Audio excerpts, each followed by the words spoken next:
Today we're going to talk about digital identity, and in a way we all know what digital identity is because we're sharing our identities with practically everyone.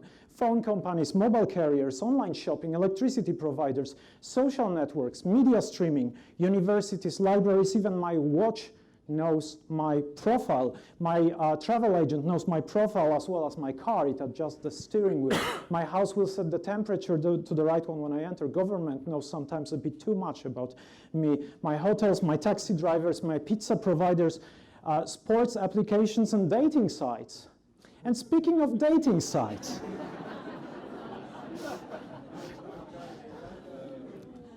Ashley Madison had 2 jobs.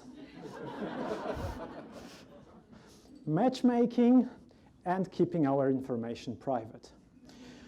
With the leak of the information, we know that they failed at both jobs. Not only they did not match people properly, which we might argue might be good for an affair site, but also they failed to keep the privacy of us. So it's not about being anonymous when you're on Ashley Madison. So when we have it, when you think about it, when you share your information with a shady site, with a shady provider, this is what might happen, right? And you think it's not a big deal, right? So let me give you some statistics.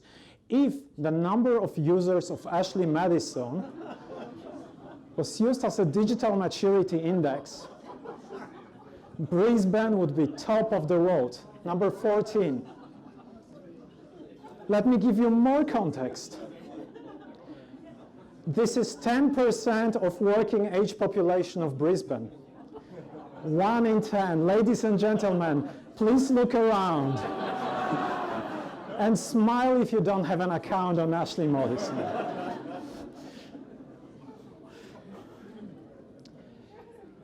Ashley Madison, the company, would charge you $19 to have your data removed, wiped out from their systems. And guess what? It worked. When you paid them $19, they removed your data from the system, no profile, no history of chats, nothing. And Ashley Madison also kept all the financial records, so they kept your name and the $90 amount in their database, and it's still there. They're not selling anything for $90 other than this one service of removing your data. So it's a catch-22. When you remove your profile, it ends up in another table in a database. That's it. So again, we have a problem.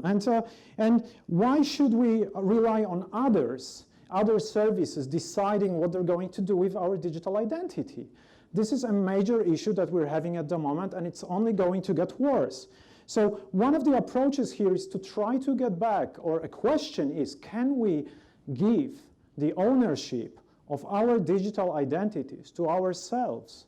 And this is a question that we want to ask during this event, and this is a question that we want to discuss today. So what happens if I can own my data? Can I finally, perhaps working with some trusted digital identity provider who takes care of the technology and all the aspects, can I finally not worry about my privacy? Perhaps this is the solution. And perhaps when I get a new credit card, I don't have to worry how many sites do I have to go to update my credit details, right? Because I just don't know who has it and who does it. So it's a very interesting question. And the question is, what happens if you then work with different providers of services and, for instance, allow your social network to share information with your travel agent? Could they then book flights whenever your friends are flying together with you and sit you next to them? Could you perhaps share your profile with a university so that they could proactively offer you new courses? We don't know what the opportunities are, but that's the most exciting thing, if you ask me. This reminds me about 1982 when TCP/IP protocol was being implemented. And believe me, the guys who were implementing that, I was around in 1982, the guys who implemented it, they also had no idea that it would change the economy so dramatically. TCP is the backbone of the internet, which is the backbone of the web. And thanks to the TCP/IP protocol in 1982, we can be here in this room. So it's a very exciting time, and I'm very much looking forward to seeing what can happen once we enable this new digital identity paradigm.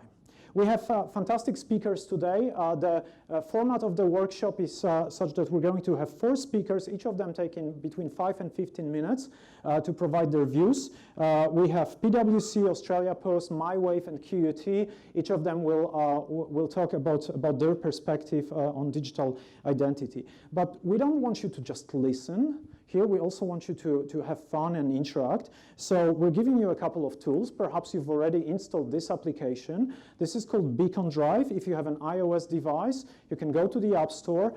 This is a beautiful example. And today it's only iOS. We're working on other versions or other operating systems. This is a beautiful example of so-called micro-location document delivery. So whenever you're in a proximity of a speaker, you will be able to get access to the documents that the speaker wants to share with you. So today it's presentations, it's some additional material that you might find. This is also a beautiful example that PwC Chair in Digital Economy does not only talk, but we get things done as well. So do we have Randolph in the room here? Is Randolph here? So Randolph is the developer behind the application. If you love the application, please share the love with Randolph as well. Thank you, Randolph.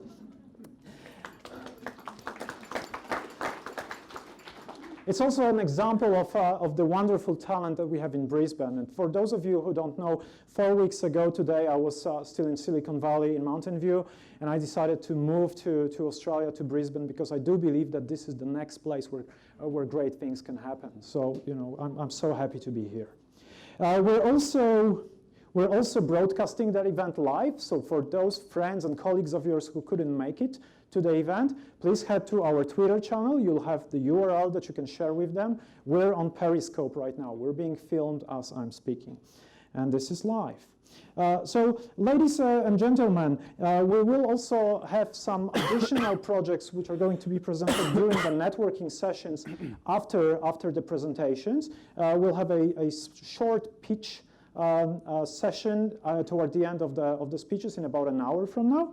And I highly recommend that you check out some other QUT projects as well. Most importantly, I would ask you to listen to the presentations, get inspired, ask questions, network, and have fun during the event. This is an event for you, and we are so happy to have you here. So with that, let me invite John Riccio, Chief Digital Officer of PwC, to the stage.